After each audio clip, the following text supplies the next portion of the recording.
जय गुरु जी, शुक्राना गुरु जी, अनंतम अनंतम अनंतम शुक्राना गुरु जी। गुरु जी की बढ़ियाई जितनी भी की जाए उतनी कम है।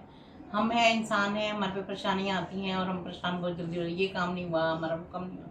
पर अब तो गुरु जी हमेशा अंग संग सहाय हैं हमारे, हमेशा हमारे साथ हैं। लेकिन हम इंसान है ना, तो छोटी सी परेशानी आने पे भी हम बहुत ज़्यादा परेशान हो जाते हैं। ऐसे ही मैं बेटी की जॉब से रिलेटेड एक सत्संग सुनाना चाहती हूँ। जब बेटी ने वकालत करी और उसके बाद 2 महीने उसने प्रैक्टिस नहीं करी, जैसे वकील प्रैक्टिस करी, क्योंकि 3 साल और प्रैक्टिस करनी पड़ती, तो फिर वो 8 साल हो जाते, मतलब बहुत लंबा पीरियड हो जाता। घर की फाइनेंशियल पोजीशन जैसे ठीक नहीं थी, तो उसको ये था कि नहीं मैं जॉब कर लूँ, कंपनी में जॉब कर लेती हूँ, तो वो जॉब ढूंढ रही थी। इतने में क्या हुआ कि जैसे मैं थोड़ी बहुत सत्संग की सेवा करवाती हूँ, तो गुरु जी महाराज सेवा बख्शते हैं। तो मैं एक सत्संग में सेवा के लिए जा रही थी, तो जिस आंटी का सत्संग था वो कहने लगी अपनी बेटी को भी लेकर आना। अब ये बहुत कम जाती है सत्संग में, महाराज इसको बड़े मंदिर ही बुलाते हैं। तो उस दिन आंटी ने कहा तो ये चल पड़ी, मतलब आ गई उनके घर में सत्संग में, सेवा कह रही मैं जल प्रसाद की सेवा करूँगी। ये जल प्रसाद की सेवा कर रही थी, तो इतने में एक आंटी जो पीछे जिनको मैं जानती नहीं थी, वो पीछे बैठी हुई थी, तो एकदम इशारा करके आती है कि ये आपकी बेटी है। मैंने कहा हाँ ये मेरी बेटी है। कह रही इसकी ये जॉब नहीं कर रही। मैंने कहा नहीं। कह रही देखो मुझे गुरुजी ने ऐसे मन में भाव डाला है कि इनकी बेटी की जॉब नहीं है, तो आंटी आप ना मेरा नंबर ले लेना सत्संग के बाद, और मेरा बेटा जो है वो कंपनी में है, वो कोशिश कर देगा। मैंने कहा ठीक है चलो, मैं खुश होगी, बहुत अच्छा हुआ, गुरु जी का शुक्राना। और यही हुआ कि हमने आंटी का नंबर लिया सत्संग के बाद, और हमने रिज्यूम भेजा, और 1 हफ्ते 1.5 हफ्ते के बाद उसका इंटरव्यू वगैरह हुआ और उसकी जॉब लग गई। तो छोटी छोटी खुशियाँ हैं जो गुरु जी देते हैं, जो हमारी परेशानियों को एकदम से दूर कर देते हैं, और यही गुरु जी का शुक्राना है। ऐसे ही एक सत्संग और मैं आपसे शेयर करती हूँ कि आगे जाके जैसे इसने फिर और आगे पढ़ाई करनी थी, वकालत की आगे ही पढ़ाई करनी थी, तो हमें लोन की ज़रूरत थी।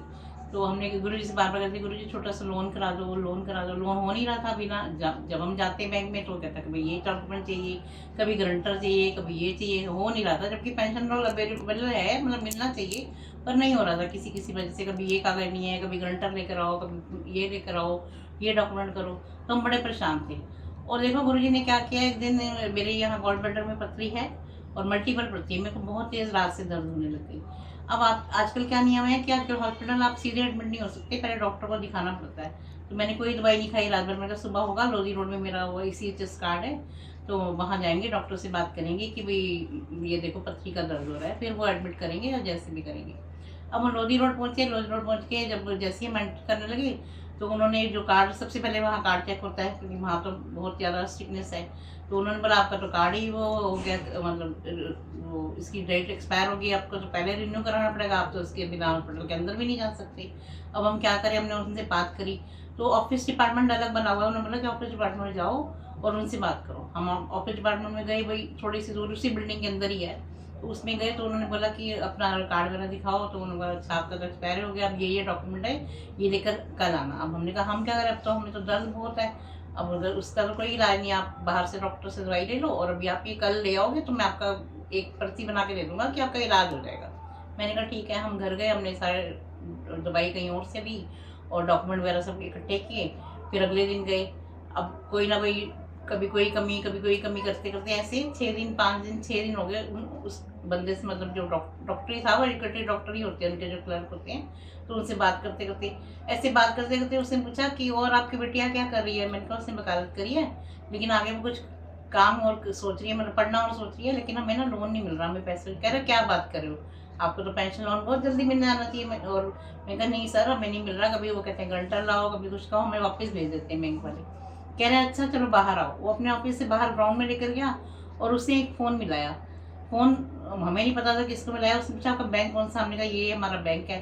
तो उसने कहा कि चलो मैं एक आंटी से आपकी बात, वो मैडम से आपकी बात कराता हूँ। मैडम जो थी वो उस बैंक की मैनेजर थी, उससे उसने सीधा बात करवाई।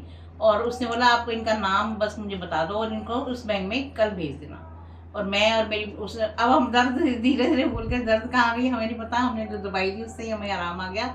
और जो गुरुजी ने काम जो हमारा बनवाना था वो पेंशन लोन का था। हम अगले दिन बैंक गए।